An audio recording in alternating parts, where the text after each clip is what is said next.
Bharati and my brother Prabhu Subianto, दोनों देशों के डेलीगेट्स, मीडिया के सभी साथी, नमस्कार।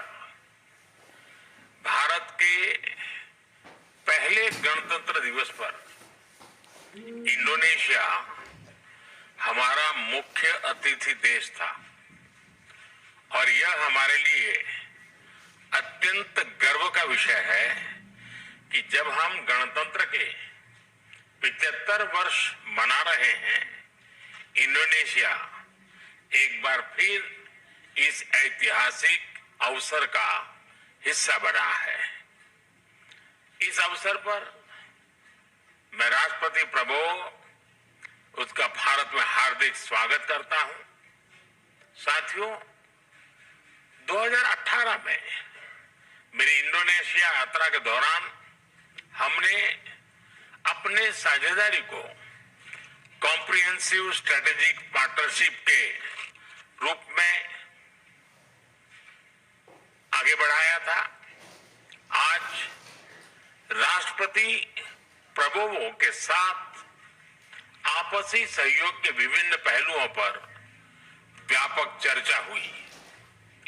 रक्षा क्षेत्र में सहयोग बढ़ाने के लिए हमने तय किया है कि डिफेंस मैन्युफैक्चरिंग और सप्लाई चेन में साथ काम किया जाएगा।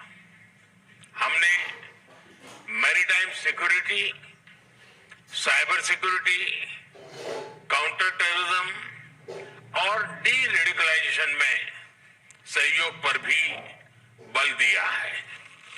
आज मैरीटाइम सेफ्टी और सिक्योरिटी में हुए समझौते से crime prevention, search and rescue और कैपेसिटी बिल्डिंग में हमारा सहयोग और मजबूत होगा।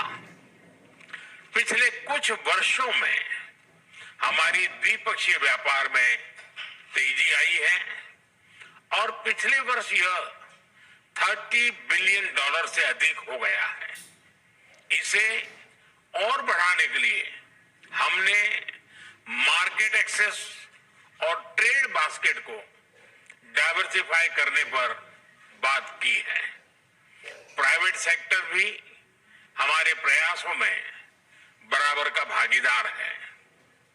आज हुई सीईओ फोरम की बैठक और निजी क्षेत्र में जो समझौते हुए हैं, उनका हम स्वागत करते हैं।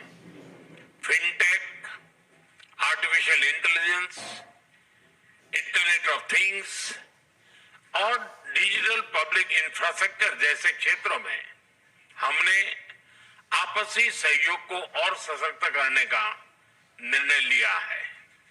हेल्थ और फूड सिक्योरिटी के सेक्टर में भारत अपने अनुभव जैसे कि मिड डे मील स्कीम और पब्लिक डिस्ट्रीब्यूशन सिस्टम इंडोनेशिया के साथ साझा कर रहा है।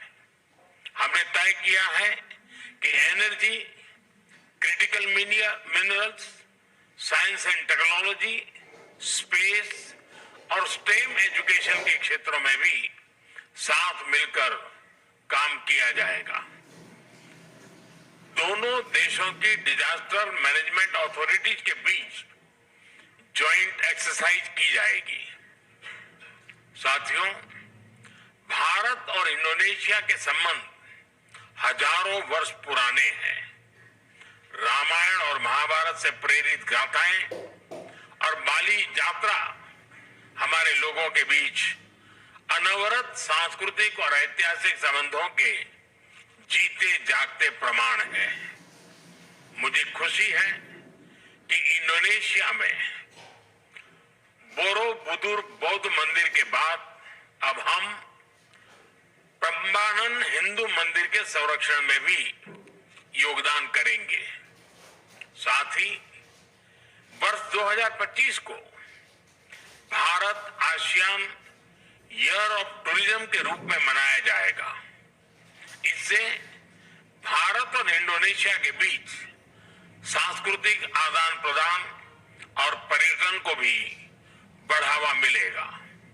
साथियों, आसियान और इंडो पैसिफिक क्षेत्र में इंडोनेशिया हमारा महत्वपूर्ण पार्टनर है। इस पूरे क्षेत्र में शांति, सुरक्षा, समृद्धि और रूल बेस्ड ऑर्डर को बनाए रखने के लिए हम दोनों प्रतिबद्ध हैं। हम सहमत हैं कि अंतर्राष्ट्रीय कानूनों के अनुरूप फ्रीडम ऑफ नेविगेशन सुनिश्चित होना चाहिए। हमारी एक्ट ईस्ट पॉलिसी में आसियान यूनिटी और सेंट्रलिटी को बल दिया गया है। G20 ASEAN Indian Ocean Rim Association जैसे मंचों पर हम मिलकर काम करते रहे हैं और अब हम इंडोनेशिया की ब्रिक्स सदस्यता का भी स्वागत करते हैं। इन सभी मंचों पर ग्लोबल साउथ के देशों के हितों और उनकी प्राथमिकताओं पर हम सहयोग और समन्वय से काम करेंगे। एक्सेलेंसी, कल गणतंत्र दिवस समारोह में मुख्य अतिथि के रूप में आपकी भारत यात्रा हमारे लिए गर्व का विषय है। इस समारोह में पहली बार इंडोनेशिया के मार्चिंग दस्तों को देखने के लिए हम सभी उत्सुक हैं। मैं एक बार फिर आपका और आपके डेलीगेशन का भारत में हार्दिक स्वागत करता हूं। बहुत बहुत धन्यवाद।